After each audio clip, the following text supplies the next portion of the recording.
Bonjour à tous, bienvenue sur Mathessa, ma chaîne de maths pour dédramatiser. Au programme aujourd'hui une leçon très intéressante pour les élèves de seconde, la fonction cube. Nous sommes bien évidemment dans le chapitre de seconde qui traite des fonctions de référence. Je vous insère comme d'habitude le lien vers la playlist du chapitre afin que vous puissiez vérifier vos acquis et vos connaissances. Connaissez-vous par exemple le catalogue des fonctions de référence, que ce soit la fonction cube, mais également la fonction carré, la fonction inverse ou encore la fonction racine carrée? Savez-vous déterminer la position relative des courbes représentatives de ces fonctions de référence? On s'intéresse donc aujourd'hui à la fonction cube. La fonction qui a un nombre x associe son cube est appelée fonction cube. Il est tout naturel lorsqu'on a une fonction de commencer par étudier son domaine de définition. Vous savez certainement qu'en mathématiques, il y a deux choses qui sont interdites. La première, c'est de prendre la racine carrée d'un nombre négatif. Racine de -7, par exemple, est interdit. Et la seconde, évidemment, divisé par 0 est également interdit. On a ici, lorsqu'on prend le cube d'un nombre, ni l'un ni l'autre. On peut donc dire que f est défini sur grand R. On va donc, en termes de notation, écrire f de grand R dans grand R, qui à x associe x cube.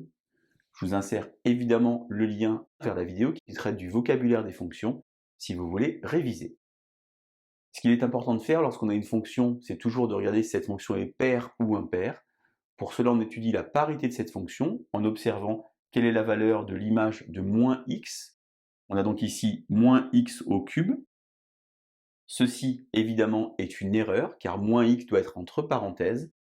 Et on apprend en classe de 5e à compter le nombre de signes négatifs. Lorsqu'on a -x, le tout au cube, ça veut dire -x fois -x fois -x.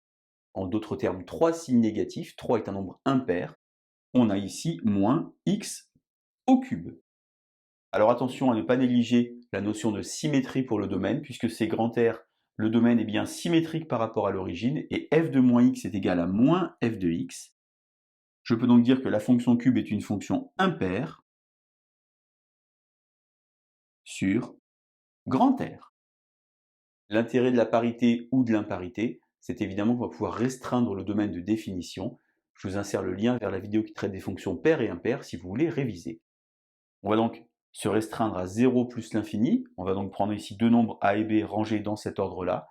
Et on évalue f de a moins f de b. Et on essaye de voir si les images sont rangées dans le même sens que les antécédents. Là aussi, je vous insère un lien vers la vidéo qui explique cette méthode. On va donc avoir a au cube moins b au cube. Et moi, ce qui m'intéresse, c'est d'étudier le signe ici de cette différence.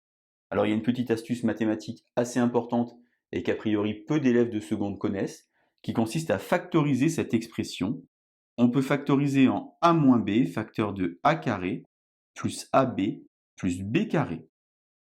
Si vous voulez vous en convaincre, il vous suffit alors de développer comme ceci les deux parenthèses à l'aide de la distributivité, et vous allez évidemment trouver la bonne réponse. À quoi ça sert d'avoir fait ça? Eh bien, voyez par exemple a carré, ab et b carré ne sont que des nombres positifs, cette parenthèse est donc ici positive, et puisque b est plus grand que a, eh bien a moins b est donc ici négatif. Le produit d'un nombre négatif avec un nombre positif est donc un nombre négatif. J'ai donc f de a moins f de b qui est inférieur à 0. Ça veut donc dire que f de a est plus petit que f de b. J'ai donc ici les images et les antécédents qui sont rangés dans le même ordre. J'ai donc que f est croissante sur 0 plus l'infini. Attention, je vous rappelle quelque chose d'important. Croissante, ça ne veut rien dire si vous ne donnez pas derrière un intervalle. On va donc maintenant construire le tableau de variation de la fonction cube. Alors toujours lorsqu'on construit un tableau de variation, d'abord poser le domaine de définition. C'est donc défini de moins l'infini jusqu'à plus l'infini. On a vu que la fonction cube était croissante sur 0 plus l'infini, mais puisqu'elle est également impaire, elle est également croissante de moins l'infini à 0, et on a alors comme ceci une seule flèche avec l'image de 0 par exemple, qui vaut 0.